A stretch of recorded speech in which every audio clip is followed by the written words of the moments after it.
Il y a des moments où il n'y a pas de gouvernement pendant les assises. C'était le cas il y a un an, c'était le cas aux assises des EHPAD. Et là, nous avons un gouvernement, nous avons une ministre que l'on connaît bien, puisque depuis des années maintenant, elle s'occupe de ces questions-là à l'Assemblée nationale, depuis 2017, et puis maintenant au gouvernement, à la fois sur le champ du handicap.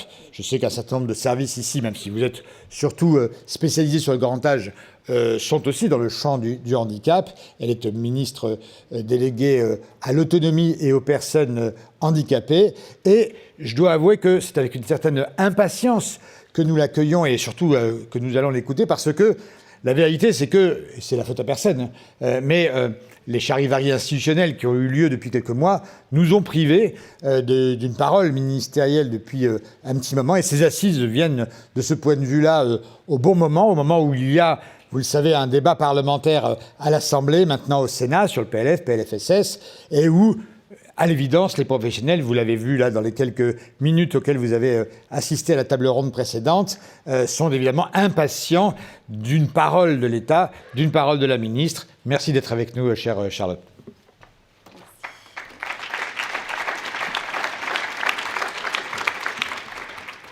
Merci beaucoup, cher Luc. D'abord, merci d'avoir organisé ces assises et de m'y avoir convié. Je salue évidemment Olivier Richefou, président du département de la Mayenne et vice-président qui est en charge des questions d'autonomie à l'ADF, avec qui, depuis un an maintenant, depuis que j'ai été nommée en charge des questions d'autonomie, nous travaillons étroitement. Et puis je salue évidemment Jean-Benoît Dujol et François Mangin-Lecreux qui sont présents et qui participent à ces assises avec vous aujourd'hui. Et je vous salue toutes et tous, mesdames et messieurs, les représentants des fédérations, mesdames et messieurs. D'abord, je veux vous dire que j'ai une attention très très forte sur la question de l'aide à domicile, sur les acteurs de l'aide à domicile, sur les professionnels de l'aide à domicile. Que je connais bien, comme tu l'as souligné, Luc. Ce sont des sujets sur lesquels j'ai beaucoup travaillé d'abord en tant que parlementaire. J'ai poussé avec les parlementaires la nécessité d'avoir une loi sur le grand âge. J'ai porté avec d'autres la loi Bien vieillir, avec le souhait qu'on donne une place pleine et entière au domicile, considérant que ça répond évidemment à un enjeu fort d'attente de nos concitoyens de pouvoir vivre, vieillir chez soi, en bonne santé, et de se maintenir le plus longtemps dans les meilleures conditions à son propre domicile. Et je considère que nous avons besoin d'un secteur de l'aide à domicile qui soit soutenu et qui bénéficie d'une politique robuste, ambitieuse également. Et j'ai conscience aussi que vous avez beaucoup d'attentes, qu'il y a aussi des difficultés que vous rencontrez. Et je vais vous dire que depuis un an, à la place à laquelle je suis, et avec les partenaires, et notamment avec les départements, je suis vraiment attachée à ce que nous puissions construire pas à pas ces fondations qui sont nécessaires pour l'avenir, et notamment pour prendre le virage du grand âge.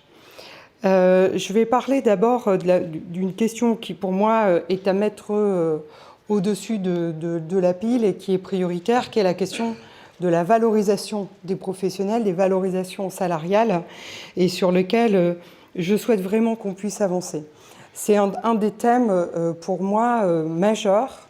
Et donc, évidemment, ça renvoie aux questions de solvabilisation aussi de vos prestations et du tarif horaire qui doit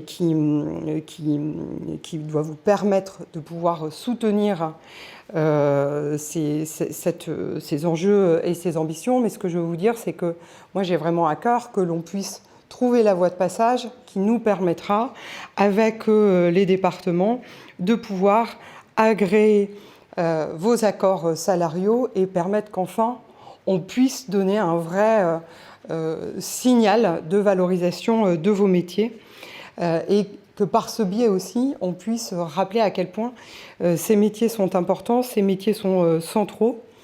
Et je souhaite vraiment que dans le partenariat qu'on a avec les départements, et Olivier Richoud a rappelé aussi les mesures de tarification, la dotation qualité sur lesquelles ensemble on encourage les départements vraiment à se saisir de tous ces outils. Je souhaite vraiment qu'on puisse maintenant passer le cap de cet agrément, de cette valorisation salariale pour vous permettre aussi de continuer à professionnaliser et à mieux recruter, d'ailleurs compte tenu des besoins qui sont à venir.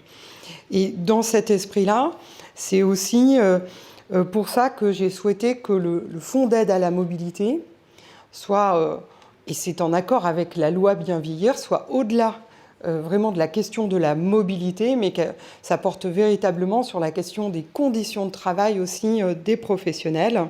Et donc ce fonds, moi j'ai vraiment eu à cœur qu'on puisse le déployer le plus rapidement possible en s'appuyant sur les départements auxquels on ne demande pas de contrepartie financière pour diffuser et utiliser ce fonds, considérant les difficultés dans lesquelles sont les départements et justement pour que ça, ce ne soit pas un frein.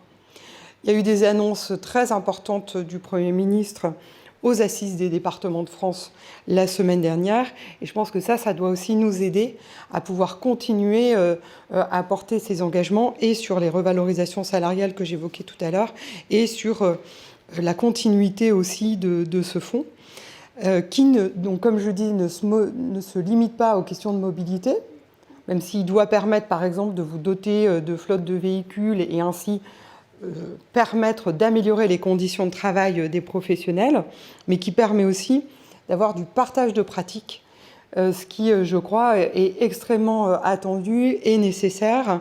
Et donc ce fonds, on fait un travail vraiment main dans la main avec les départements, avec Départements de France, pour permettre qu'ils puissent arriver le plus rapidement possible dans vos structures. Donc il y a des différences en fonction des départements, mais pour qu'ils puissent arriver le plus rapidement possible et avec une certaine souplesse dans les modalités d'utilisation de fonds.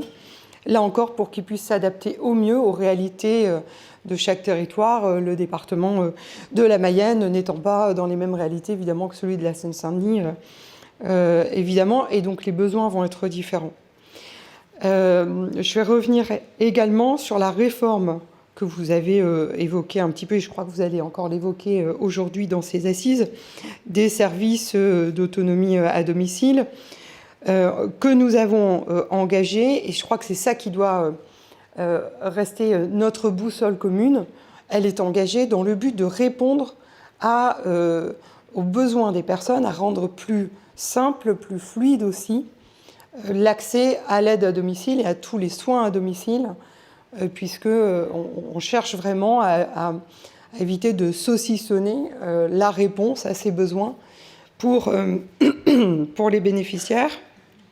Et donc c'est une réforme qui vise à rendre l'offre plus lisible, à faciliter aussi la coordination, les passerelles d'une prestation à une autre, d'une aide aux soins. Pardon. Et en sortant aussi les aides à domicile, parfois d'une forme de solitude dans l'exercice de leurs fonctions, en permettant justement des temps d'intervention conjoints. Donc je pense que c'est important qu'on se rappelle aussi la boussole qui est celle de cette réforme, qui est très forte et qui est très structurante et qui doit nous permettre d'accompagner les besoins futurs liés au vieillissement de la population. Je sais qu'il y a eu des difficultés pour la mettre en œuvre. Je sais qu'il y en a aussi encore. Moi, je suis très attachée à ce qu'on les regarde et à ce qu'on puisse avancer pour résoudre ces difficultés. Je suis attachée à ce qu'on le fasse, mais tout en gardant cette détermination à aller au bout de la réforme et à la déployer pleinement.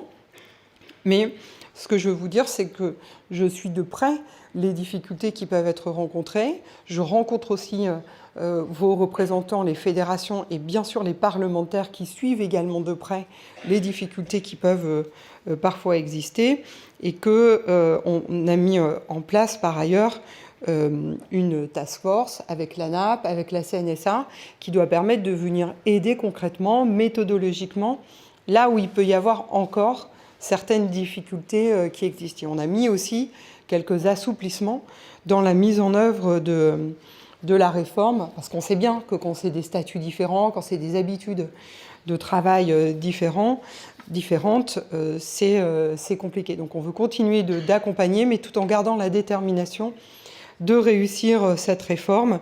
Et je veux vraiment vous dire ici qu'on continue d'être pleinement mobilisé, qu'on ne laissera pas de SIAD sans solution au 31 décembre. Je voulais revenir également sur cette logique de répondre le plus possible aux besoins des populations en se mettant dans une posture non pas j'allais dire un peu d'attendre leur demande de prestation et de la réaliser, mais vraiment en posture d'étude des besoins et d'aide à l'organisation de la réponse à ces besoins. Et le SPDA, le service public de l'autonomie, il doit permettre de vraiment prendre aussi pleinement cette dimension dans le service que vous apportez. Et je souhaite que vous puissiez vraiment, évidemment, être complètement partie prenante de ces démarches. Ce que j'ai pu constater dans les départements qui ont expérimenté le dispositif, c'est que ça se passe plutôt bien, voire très bien, que c'est plutôt un mode de fonctionnement qui est plébiscité parce que ça permet de mettre tout le monde autour de la table et de se positionner, encore une fois, vraiment en réponse aux besoins des populations. Et donc, on va continuer à déployer ce SPDA partout dans les territoires. Et donc, je veux aussi vous remercier et saluer votre engagement et vous dire à quel point le domicile a vraiment toute sa place dans ce SPDA et doit vraiment être pleinement intégré et pleinement partie prenante de ce service. Et donc, ce que l'on voit, c'est que de nombreuses réformes avancées sont à l'œuvre. C'est le déploiement de la loi Bien vieillir. Mais j'ai bien conscience que, et c'était aussi une demande que je portais en étant parlementaire, qu'il faut qu'on continue à aller plus loin, à donner de la prospective. C'est ce que demandent aussi les acteurs du secteur du grand âge, qu'on mette de la cohérence et plus de perspective et qu'on se prépare vraiment à ce grand virage qui arrive. On est déjà évidemment sur les rails d'une certaine manière. Pardon. Luc va venir à mon secours. Mais effectivement, on a besoin d'aller plus loin, d'être plus précis et peut-être de donner une vision d'ensemble. Merci beaucoup, cher Luc. Service à la personne, c'est ça. Merci beaucoup. Et donc, je travaille, et nous travaillons aussi avec la ministre Stéphanie Rist à l'élaboration d'un plan grand âge qui était, pour tout vous dire, déjà dans les tuyaux, sur lequel je travaille déjà depuis plusieurs mois, qui a connu aussi les soubresauts que connaît notre vie politique. Et c'est pourquoi il n'est pas encore sur la table, mais ce que nous souhaitons, c'est pouvoir vous le présenter dans les prochaines semaines et le plus rapidement possible pour continuer à poser les jalons de la réponse à ce défi démographique qui est devant nous. J'ai fait une première demande d'ores et déjà aux ARS de faire un travail de prospective. On a des travaux de l'adresse dont vous avez peut-être pris connaissance qui permettent de dresser une photographie de ce que seront les besoins de la dépendance d'ici à 2050 et qui sont projetés de façon départementale, de façon territoriale. Donc c'est vraiment intéressant et pertinent et il faut qu'on s'en saisisse. C'est pourquoi j'ai demandé ce travail aux ARS de faire cette analyse prospective, mais vraiment par département, considérant qu'il y a évidemment des différences extrêmement fortes, géographiques, de mode de vie, etc. Mais parce qu'on va aussi avoir des vagues migratoires qui vont impacter différemment les besoins. On sait par exemple que toute la côte ouest, la Bretagne, la Vendée sont des territoires particulièrement attractifs, ce qui fait que partie de nos aînés vont aller s'installer dans ces territoires, ce qui va mettre une pression beaucoup plus forte sur ces territoires-là par rapport à d'autres. D'autres vont avoir vraiment des personnes âgées qui seront dans des zones extrêmement rurales, extrêmement éloignées, pour lesquelles le domicile va avoir des défis énormes devant lui sur comment répondre à des besoins qui sont très éparpillés géographiquement sur un territoire. Et je reviendrai après sur comment on envisage aussi d'accompagner l'évolution de cette notion de domicile pour prendre en compte ces problématiques.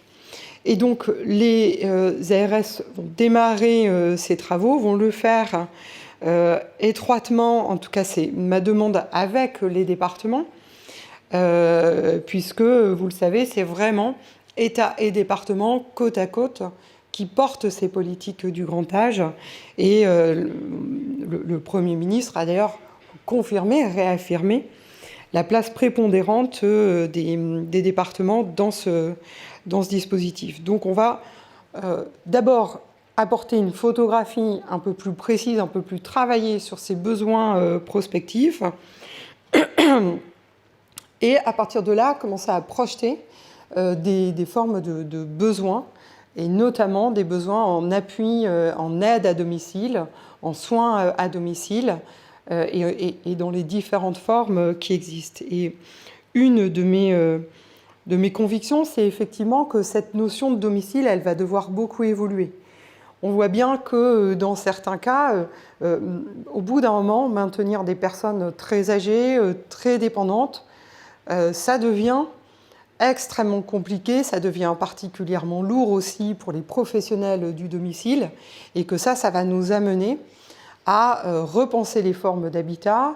Et c'est pourquoi, d'ores et déjà, et c'est ce qu'on porte ici dans ce projet de loi de financement de la sécurité sociale, le gouvernement souhaite qu'on puisse investir dans l'habitat partagé, qu'on puisse développer toutes les formes d'habitat, et on a plusieurs travaux en cours qui doivent nous aider à définir aussi les modèles économiques et les modalités de financement, de soutien à l'habitat partagé et de financement de l'aide à la vie partagée et de l'organisation du soin, de l'aide à domicile dans ces habitats partagés. On pose les rails, ou en tout cas on continue de les poser, mais je crois que ça impactera aussi beaucoup demain vos façons de travailler, et que c'est une recherche à la fois de mieux répondre aux besoins des personnes, parce qu'à un moment donné, être une personne âgée très isolée dans un territoire peu desservi en services, en commerce, en soins, en aide, ça devient ingérable, ça devient épuisant et pour les professionnels et pour les aidants, et qu'il va falloir qu'on puisse embarquer nos populations à se projeter aussi sur des formes d'habitat qui vont permettre de lutter contre l'isolement, de mieux accompagner aussi les personnes, qu'elles soient davantage dans la cité, et que l'aide à domicile puisse se faire là aussi de façon plus efficiente. Et moi, je serais attachée aussi à ce qu'on puisse regarder comment est-ce que le cadre réglementaire pourra permettre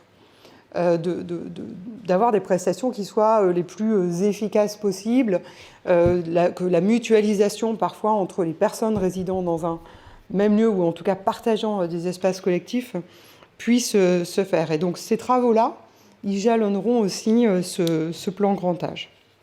On aura dans ce plan grand âge aussi une attention évidemment particulière aux proches aidants, dont on sait que là aussi on va avoir une explosion du nombre d'aidants.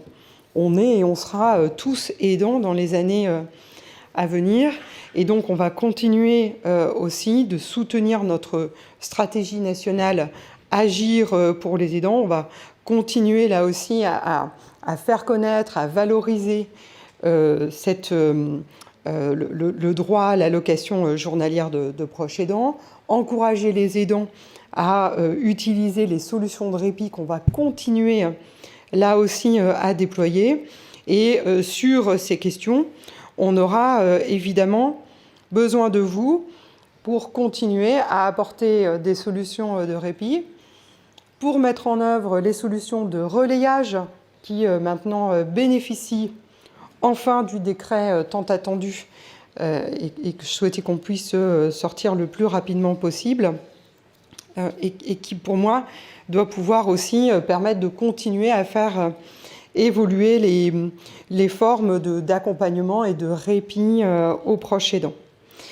Donc voilà, je ne vais pas le développer de façon trop détaillée parce que je ne vous fais pas la présentation encore aujourd'hui de ce plan grand âge, mais ce que je veux vous dire, c'est que ce sont des sujets qui sont des vrais sujets de préoccupation pour le gouvernement, que je suis très attachée à déployer tout le contenu de la loi Bien vieillir, et c'est à ça que nous travaillons collectivement, et que je suis attachée à ce qu'on ne se cantonne pas à ça, mais bien à ce qu'on se mette collectivement dans une prospective, à ce que nous trouvions ensuite les réponses, et à ce que le domicile continue d'avoir sa place pleine et entière, et à ce qu'il l'ait pleine et entière dans ce futur plan grand âge. On va avoir évidemment après des défis énormes autour de la question du financement, et les travaux que vous conduisez, qui ont été évoqués tout à l'heure, seront utiles. Je crois que ce sont des questions de société très fortes en fait, qui se posent à nous et qui devront nourrir finalement le projet présidentiel, parce que en tout cas la campagne présidentielle, parce que c'est à ce moment-là qu'on pourra faire des vrais choix aussi de société. On est dans un contexte politique aujourd'hui qui nous amène à chercher des compromis, mais on a besoin d'avoir maintenant, et pour les années à venir, d'avoir vraiment un temps de réflexion sur quels sont nos choix sur le financement de la dépendance, quels sont nos choix sur l'intergénérationnel, quelle place on laisse aussi à nos jeunes dans ce schéma, et donc comment est-ce qu'on prend en charge finalement de manière globale cette évolution très forte démographique qui va modifier complètement le ratio entre les actifs et les retraités. Donc on va avoir ces travaux, on ne va pas se cacher, mais je crois que ce sera vraiment des temps de choix fondamentaux, profonds. Et dans l'attente, eh bien, vous savez que nous sommes là vraiment dans les débats parlementaires, que le gouvernement a à cœur de construire les compromis, même si ça paraît extrêmement difficile, presque impossible, mais on le fait. On le fait en s'appuyant sur des forces parlementaires qui ont envie aussi de trouver, de réussir ces compromis. C'est extrêmement important, parce que si on n'a pas ces compromis, on n'aura pas, par exemple, les 100 millions d'euros dans l'habitat partagé que j'évoquais tout à l'heure. C'est vraiment des mesures nouvelles qu'on veut porter. Ce sont des débats que nous allons maintenant avoir au Sénat. Et je crois que le Sénat nous aidera aussi dans sa mobilisation sur les questions liées au grand âge et au handicap, à continuer de porter ces questions et à en faire un vrai projet, enfin en tout cas un élément ambitieux dans ce projet de loi de financement de la sécurité sociale que je souhaite ardemment que nous puissions adopter au Parlement. Donc voilà, mesdames et messieurs, je veux vraiment vous dire à quel point, pour moi, vous êtes des acteurs essentiels et vous redire l'attention très forte que j'ai pour vous, pour vos structures et pour vos professionnels et évidemment pour nos concitoyens auxquels vous répondez tous les jours. Voilà, je vous remercie beaucoup.